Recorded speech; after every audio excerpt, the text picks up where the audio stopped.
Learn how to create and use objects using object literal syntax. This example creates a person object and displays some of its properties on the page. Objects are the foundation of structuring data in JavaScript, and object literal provide a simple and powerful way to organize and access related data.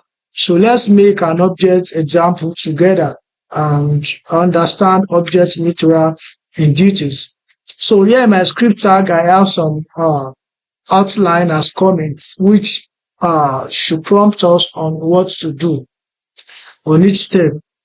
The first one says we should create an object, add properties like first name, age, etc. Store value inside the object, access property using dot notation, and then display results. So which means that we are going to do like 5 steps all together and get the desired result once we completed it. So the first is create an object. So let's make an object and name the object person. So let's make a person object, and we'll use the curly braces as the container for our object. So inside it, let's add first name and call it John. So don't forget that object makes use of key value pair. So this is the key and then this is the value. The first name is the key and then the value is the name, which is John.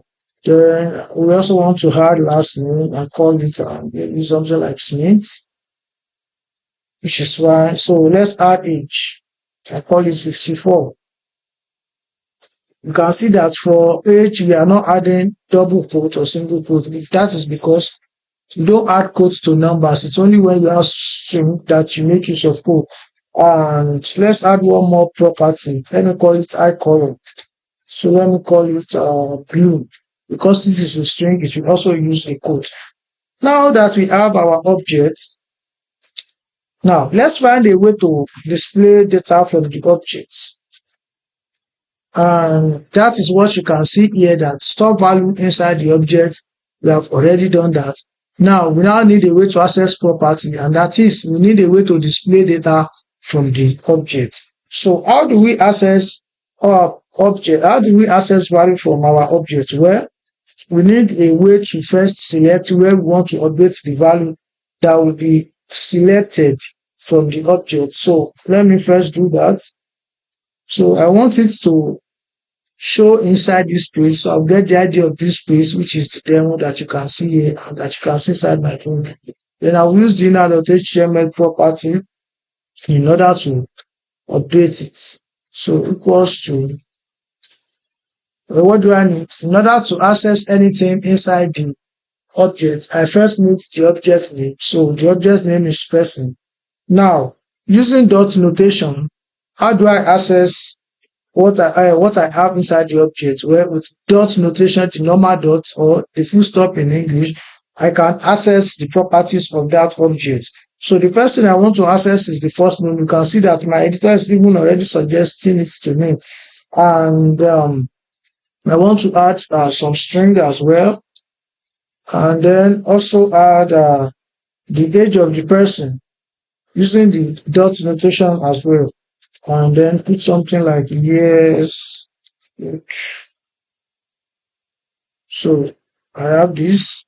And here I need a space as well. John is 54 years old. So you can see my screen. Yes. Or better still, if I don't want to do it like this, so I currently can leave it the way it is and then just put normal space in between. So that will be double quotes. So I can leave it like this, concatenate it after this as well, put space and then concatenate it. So this as well will give that space the way I want it to be. So what we just did here is that we created a person object, then we store data inside of it using the key value pair properties. Then the JavaScript is reading the property using the dot notation. You can see person.first name, person.age. If I want the last name as well, I can get it. For example, I can do plus person dot last name, and this also will give me the last name. You can see, so I can put space if I want, in order to make this more you know elegant and clean. John Smith is 54 years old. So values are now combined into a string, which is what you see me doing on this particular line, and then the result is displayed. So basically, object literal uses curly braces, which is what you see when I created the person object. Property store data as key value pairs. I already explained that to you. This is the key and this is the value. And when you want to access such value, you use the dot notation that we have in JavaScript. So in this example, we were able to create an object using curly braces, and inside it we store related data like name, age, eye color, etc. And we access those values using dot notation in order to display them. So few takeaways from these lessons are these: object group related data. So you can see that this data that we have inside this object is a group of related data. For example, a person can have a first name, a last name, they can have surname or other names, and have age, have eye color, they can have a state, a country, or a city where they came from. So it's groups related data. Number two, object literal is the easiest way to create objects. So when you want to create an object, using object literal is the easiest way. And what is that literal itself? Is that opening and closing curly braces. Number three, access value using object dot property. So when you want to access value, you use the object property, which is same as the dot notation. Here you see dot and then call the property to extract the value from such property.